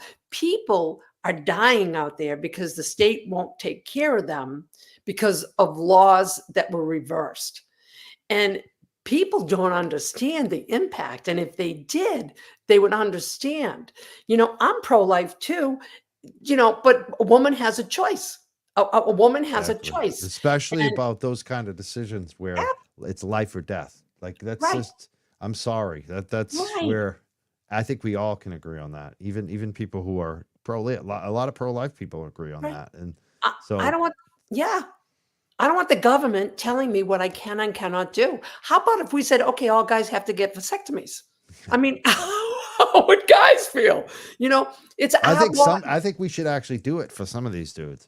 I think we should too. Like a Randy or a Bob. Yeah, if we you're never a want Neanderthal, we you're- don't want them to reproduce. And then all of a sudden they'd be all about the freedom, all about freedom then, right? But Yeah. we're off topic. Let's get back to I know. Let's get back on police topic. audit and I'm just saying that these are the people that are making decisions we get it. in our Yeah, government. definitely. And that's what I'm trying to say. Oh, we totally get that. I think a lot of the women do too that are in the chat. There's a lot of women here who they get it. Yeah. They definitely get it. Right. So, I was thinking like just what happened yesterday. I keep saying yesterday because I watched it. Like, when was it? Last week, Thursday. When was that? It was Thursday, Thursday? right? The police audit. Yeah. Well, Yeah. actually, tonight too, we had this guy call in and he shouted you out that you should leave Canton. Did you hear that speech? No, I didn't. He said I should leave Canton. Yeah. Where was he? He was like one of the first ones. He was like the biggest hit. Everyone loved the guy. Wait a minute. That was on the public comments tonight? Yeah. Yeah. Oh, I don't think he said I should leave Canton. He said I think he said I should be up in one of those seats or something. Yeah. Something like that. Yeah. He supported me. I know who that was. I think we all do. Who was that? What was this? What It was was the name he Tallboy. used? Yeah, but what was the name he used tonight? It was like Kozlowski Oh, or something something. with Dabrowski or something. I Yeah, don't know. Zabrowski. Yeah. That's one of those trolls. That's one of the trolls. Actually, I think I don't know if Oh. that troll threatened you, but I know he threatened Karen Reed. That troll name, Oh, he got exposed. And I see. apparently he's got family in law enforcement, and might have been friends with Yuri. I And saw they've totally that. exposed the guy. He's Braden. He's Braden Carney, right? Or Braden, I whatever think the so. name. Yeah. Yeah, because everybody thought that was somebody else. Yeah. And Jill Daniels was talking to him on the phone Mm. when Aiden was outside Zabrowski, Kathy's yeah. that day. Yeah. You know what cracks me up, or what actually I don't say it cracks me up, but what blows my mind is the people that are out there that can jump on like that guy did. I don't even think he lives in Canton. No. And he just jumped on the hate wagon. And it's like I don't know. I mean, I'm just not sitting in my home waiting to And jump. I on the think hate what wagon. he did too might follow him for the rest of his life. Some of the stuff that he put up there, Yeah, it's like, good luck getting a job, buddy. Now, I don't no know. kidding. Right, and And yeah, he could even be prosecuted. Who knows? Oh, Some I of the hope stuff they he do. wrote was pretty sick. yeah. I hope they get him. Oh, because he threatened Josh Levy. Oh, he's getting Yeah. prosecuted. Yeah. He threatened Josh Oh, Levy. looks like the guy's name Steve Zabrowski, and I guess he deleted all of his X accounts and posts. I think that's the name he gave tonight too. Yes. We got to Yeah. give it to Mike Dadley. He was the one who exposed it all. Great work. Like that Really? was journalism right there. Really? Yeah. I wonder how Dadley he exposed that. That's interesting. That's on great. X on Twitter. There's a whole thread about it. He even went to his Really? house. He Yeah, even see, went I'm to his not- house. What happened? He went to his house. Really? Museum Parkway, yeah. Wow. He lives in like Malden, I think, or was it Medford? So it's one of those on Route 16 there. Yeah. Yeah. Wow. Yeah, he I was surprised it wasn't who people thought it was, but and then I was even more surprised that it was somebody who wasn't even from around here. It's like, let me just jump on this wagon and, threaten people. Well, apparently he's got like a relative that represents cops. So there may be that angle. Yes, and there's I also saw an that. angle that they thought he might be friends with Yuri too. But Oh, there's I'm something sure he going is. on there. There's something. Right. They're all tight. They're all tight. And then when the wives, I can't wait for the wives, Lizzie and Jackie and, the other wives who had troll. I'm sure they still have troll accounts. I hope they get them. I hope they get them. That's why I won't go on Twitter. It's just too toxic. I don't want to put that stuff in my head. So tell us about how people can help, because you're about to do something. I know you mentioned it. Yes. So we're preparing a letter. I'm preparing a letter for to give to people so that they can file a complaint against Randy and Bob for the meeting, and they violated the rules, and it was discriminatory. So both of those are serious issues. And if we write letters and complain, my hope is that something will get done, because this can't be ignored. And it will go to the Inspector General, and I think there's another avenue too, but it will go to the Inspector General, and I believe that they will do something. Good. This is too much. Apparently that guy, Steve Zombrowski, his uncle is the president of the Fraternal Order of Police. That's what it is. Can you imagine?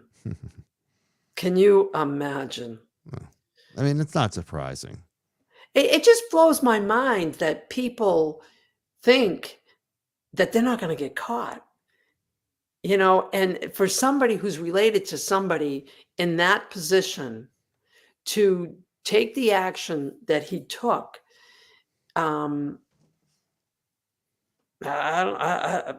it's desperate. It's desperate. It's like, what are you hiding? Somebody asked, is the letter for Canton residents only? It's not for Canton residents only. Anyone can send the letter. It doesn't even matter where you live. Anyone can send the letter. The meeting was public. You saw it. You can complain. And so people say, where do I sign? Exactly. I'm going to get something. It will be posted tomorrow. And people can please send it, and get everyone you know to send it. Just let them. Yeah.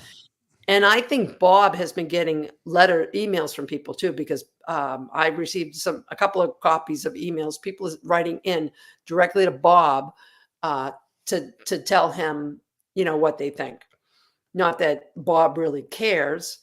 He doesn't. And NBC 10 is great. They were in the meeting and they got some great footage, which I forgot they were even in the meeting because they were in the back. And they got some great footage. And then they asked Bob when he left if he will resign his position. And of course, Bob arrogantly said no. Yeah. I'm going to post the letter in the Justice page on Facebook and on Canton Community Voices, and going through the motions. I'm going to post it on all of the groups on Facebook. And we'll post it too on our YouTube perfect. feed, Yeah, and all maybe that, or Twitter. Yeah, I just don't have Twitter. So yeah, Mike, I'll get it to you. And if you could post it, that'd be awesome. We'll post it on all of our social media. Awesome. Awesome. We want everyone to send it and get a friend to send it too. Yeah.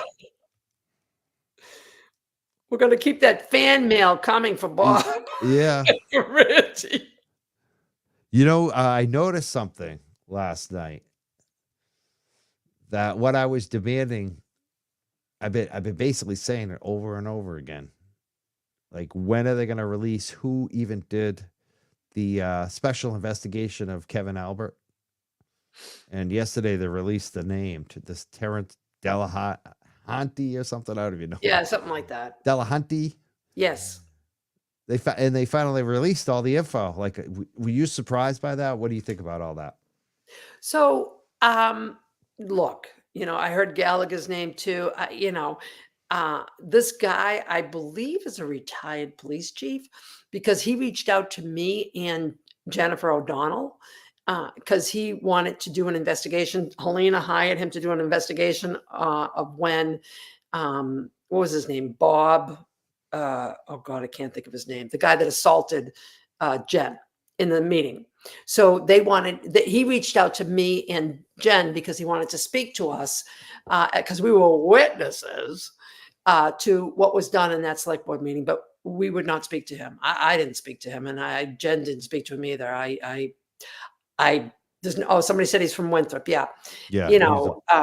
I am not going to speak to a police chief who's probably friends with Helena about that event. I'm just not.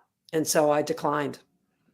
They had a scandal too up in his Winthrop Police Department with a cop who was a pedo. Really?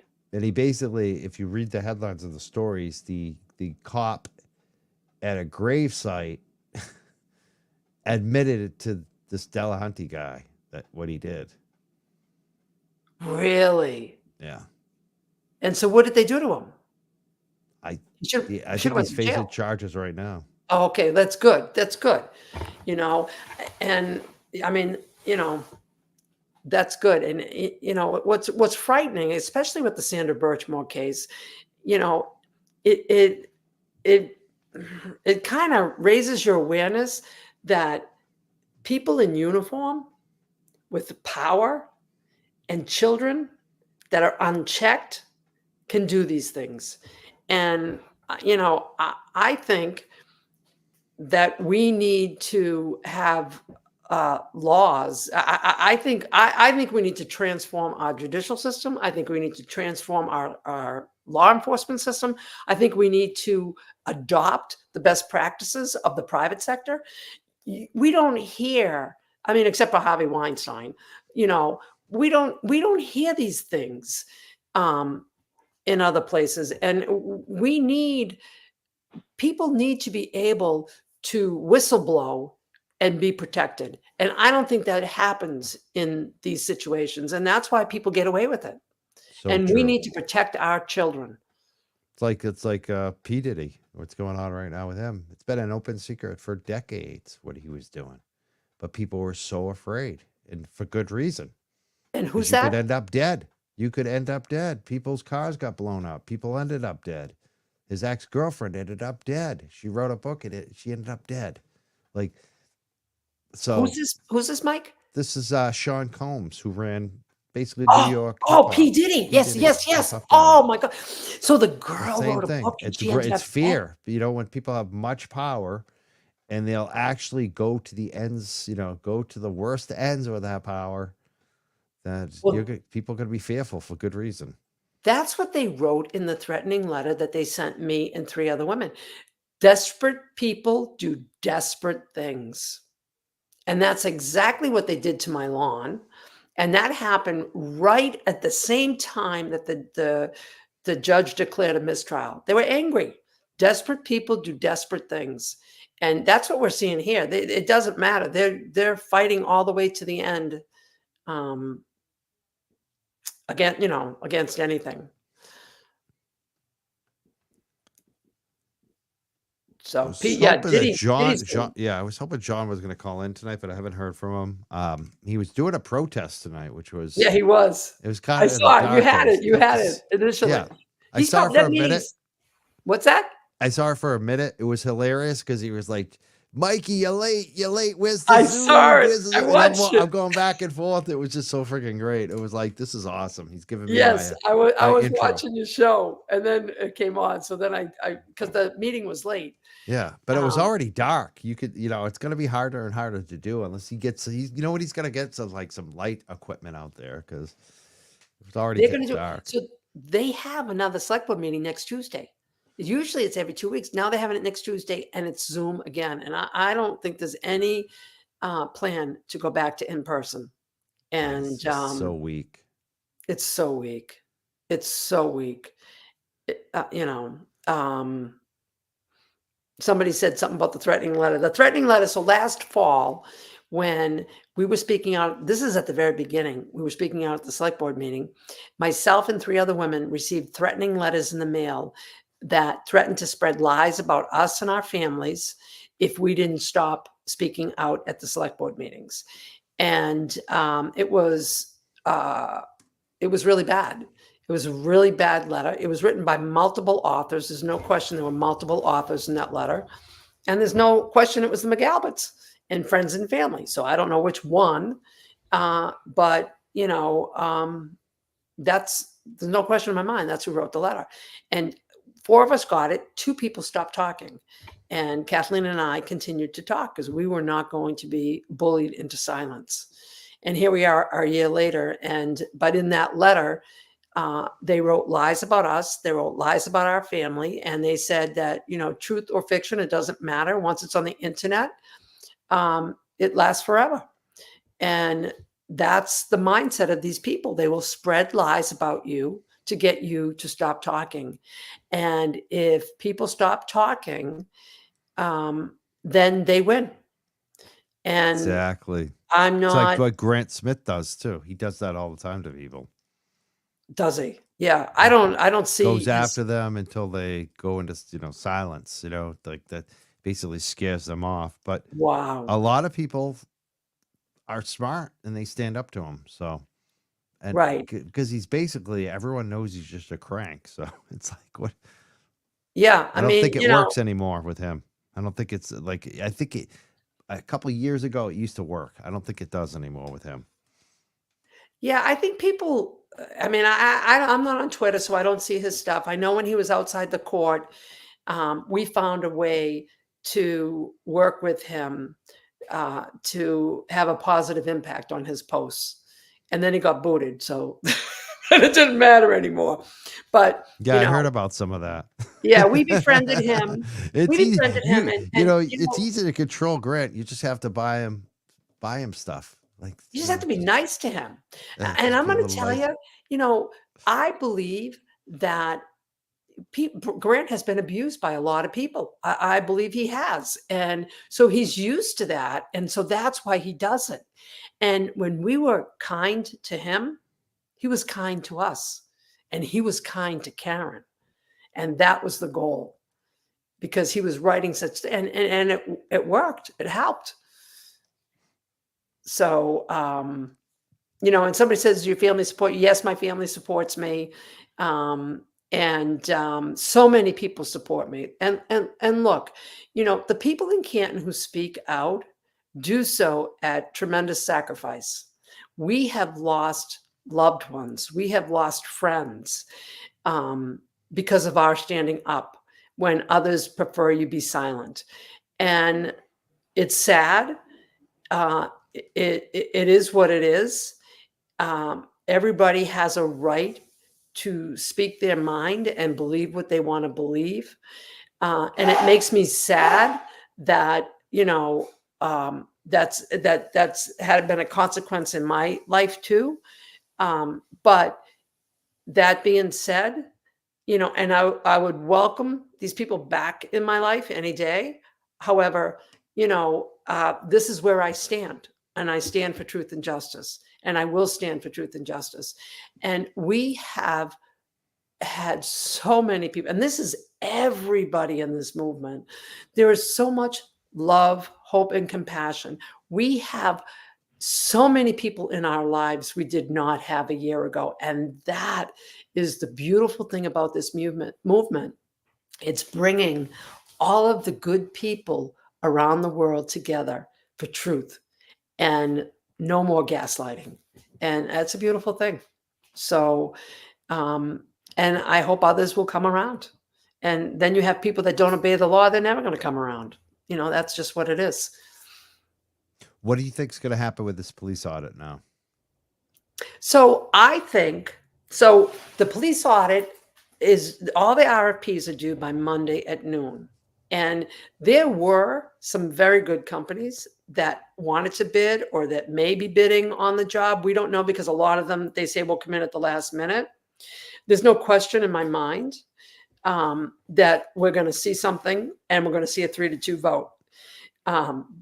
There's no question. There's no question in my mind. They already know who they're going to pick. I mean, we're just going, this is just a charade. You know, this is just to make it look like it's a legitimate process. I don't believe for a minute it is. And I think Thursday night proved that. So I think everybody on that committee, and even in the audience, we've never done a police audit before. And what they did to sabotage it was they said, they put, all of a sudden, they dragged their feet. This was supposed to, the committee was supposed to be formed February 1 and have something by June 30th. They dragged their feet, and all of a sudden now they're stepping up timelines because they want to beat the special town meeting in November. We have a special town meeting on that middle school funding. And so that scope needs to be refined. The scope needs adjustment, in my opinion. And what they did was they put out this scope, and then they said, and you have to get your bids in by this date, and you have to have it completed in 4.5 months. In 4.5 months. So they're dictating the timeline that the firm has to be available. Oh, and so they're doing all, and then Bob says last night, well, if it's over $200,000, it's a dead issue. No, that's not what that's not what the finance committee said. That's not what the select board said, but Bob just makes it up. And, you know, he knows that they don't want to do it. So he just does everything he can to sabotage it. And you know, so he's got a 4.5 month timeline, which is not realistic. You know, it's going to take somebody a good year to do this right. And so it should be, hey, we'd like it maybe by the spring of 2026. Yeah, I would say 6 months to a year. That's what I would just easily leave it. a 6 year. months to a year. Yeah. Right. But you don't say you have to get your bids by this date. And by the way, you have to start November 6th. And so we got 4.5 months, which 2 months are the busiest holiday and vacation times. So now you're giving the bidder maybe 3 months to do this job.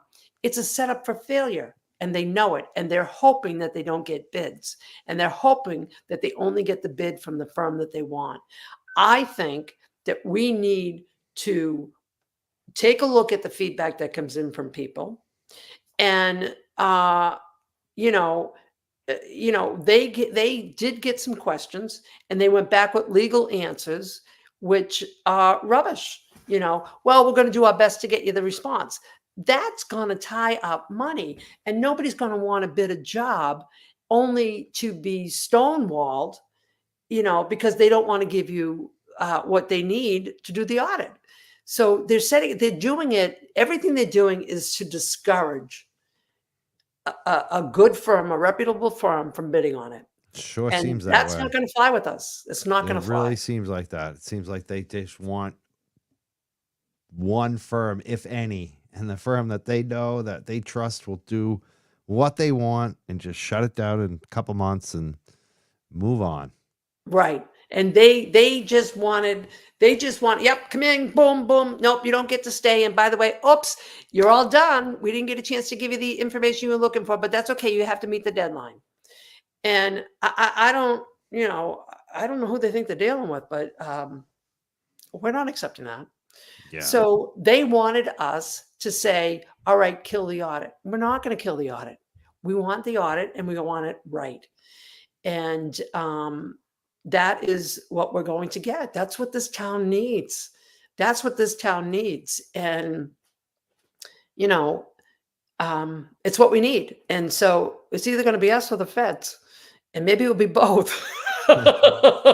Josh, we're waiting for you. Josh, here's my white flag. Josh. Let's hope so. Yeah. So So- Thursday, Turtle Boy's going to be in court. Are you going to be there? I know that you usually go to court hearings.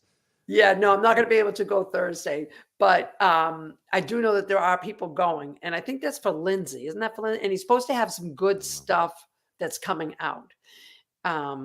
So I'm anxious to hear what that is. That should be interesting. We'll see. It should be. That's what we're hearing, but I'm also hearing maybe not. Really? Yeah, I mean, Betterow has tempered some expectations on that hearing. We'll see. We'll see. did he? Yeah, I don't Yeah. know.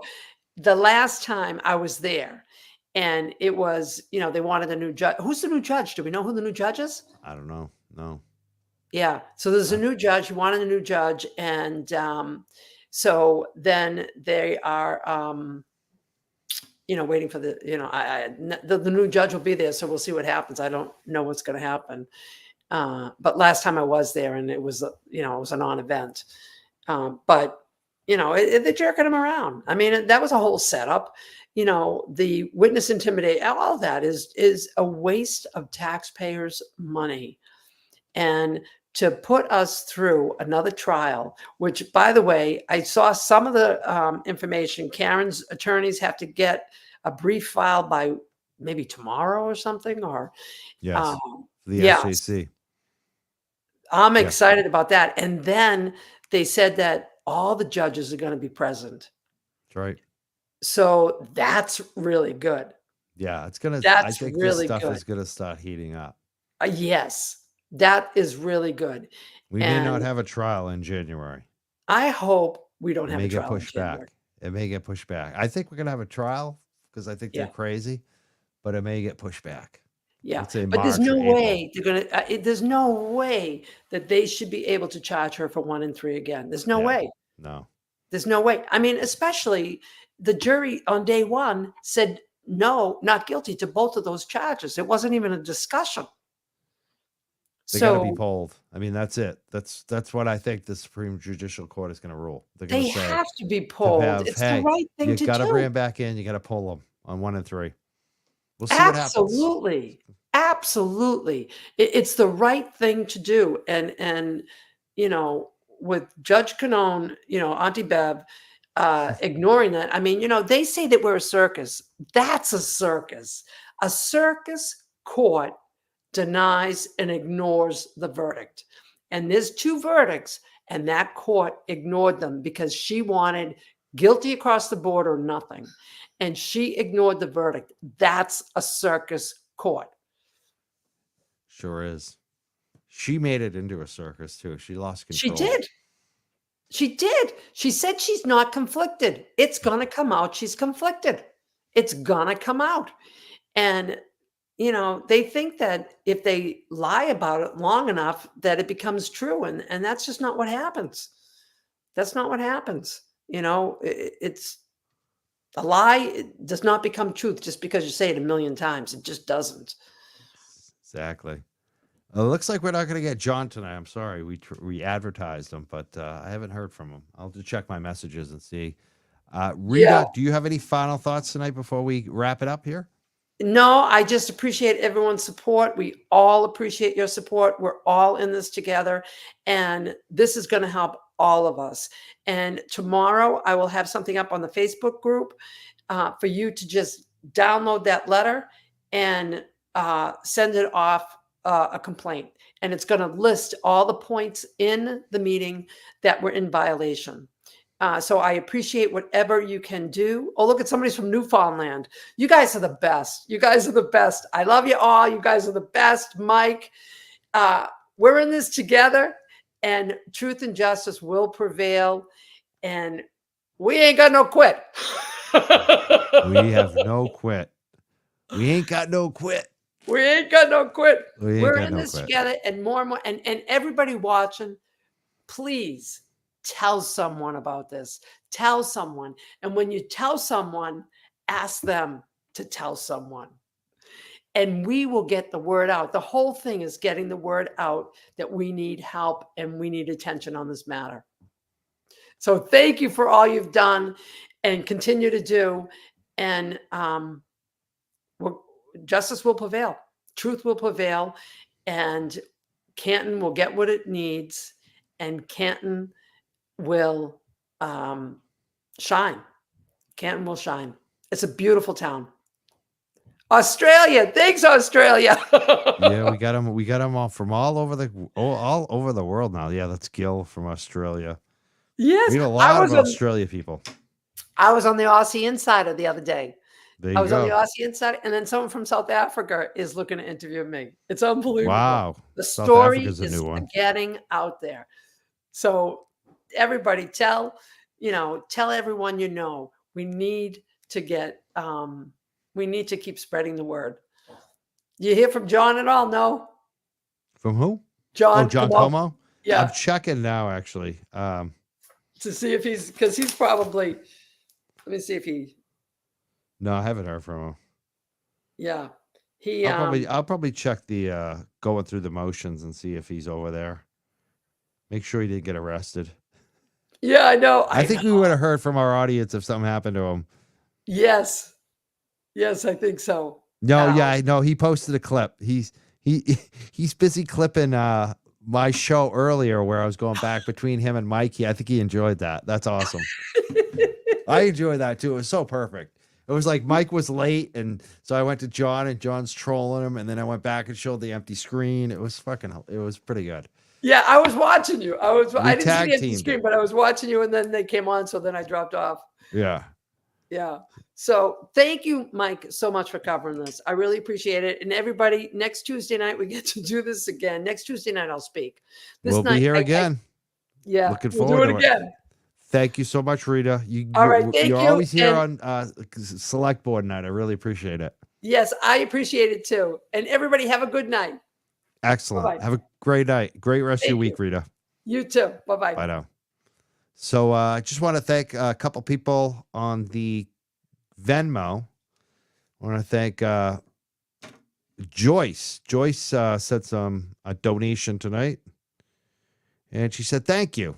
Thank you so much, Joyce. That was very kind and supportive of you. Thank you so much. Actually, I think that was it on the Venmo. Thank you so much for donating tonight. I want to thank everyone who's been in the Super Chat, especially Sherry D. She went wild tonight. She gave out, there's 5 here, 10, that's 15, 25, 35, 45. She gave out over 45 memberships tonight. Thank you so much, Sherry D. Also, Glenn Lake, who did a number of memberships tonight, gifted. Thank you so much. I really appreciate the Super Chats. Miss Adventurous. Joseph also gifted some memberships tonight. Thank you, Joseph. Kane. So again, I want to thank Glenn Lake, Sherry D, Joseph Kane. And also, I love this comment earlier from 2WENTEE. Thank you so much. And Martin Rich earlier posted a comment. He's now been a member for 2 months. He's a Canton resident. Thank you so much, Canton. Thank you so much, Martin from Canton.